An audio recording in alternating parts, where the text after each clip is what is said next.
داداشای گل سلام آقا. یه اتاق مان وارداتی دیگه داریم بسازیم به امید خدا، با 2 تا در بغل، 2 تا 2 دهنه. که یه توضیح براتون بدم. ببینید وقتی که در بغل داریم باید قسمتی که کار میشه ناودانی باشه و دوبل هم باشه. شما دقیقا نگاه کنید متوجه میشید. ناودانی، دوبل، و این فشار این قسمت هم باید روی این قسمت دوبل کار بشه.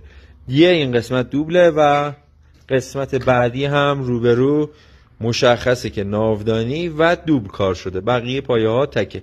جنس آهن هم آهن سنگین هست. این نیست که بگی آقا کج میشه اینا، نه. و قسمت بعدی گونیه های 1 سانتی کار شده.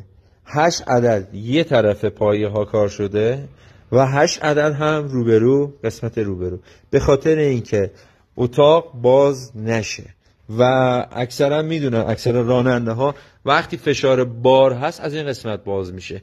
و درب عقبی که اکثر راننده ها شاکی هم به خاطر اینکه از قسمت عقب باز میشه. ولی ما اومدیم چیکار کردیم؟ ناودانی کار کردیم، دوبل هم هست و ناودانی 16 دیگه، واسه حرفی واسه گفتن نمیمونه. ناودانی 16 جنس آهن سنگین هم هست.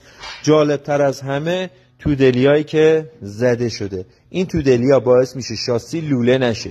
وقتی شاسی لوله میشه ترک ایجاد میشه و میشکنه بعد یک مدت. بچه رام ها هم شما دارید میبینید.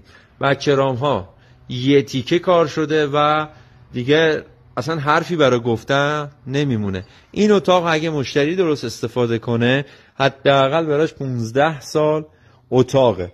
لچگی های 12 در 12 کنار کار زده میشه و از نظر جوشکاری هم ما خودمون تضمین میکنیم اتاقو.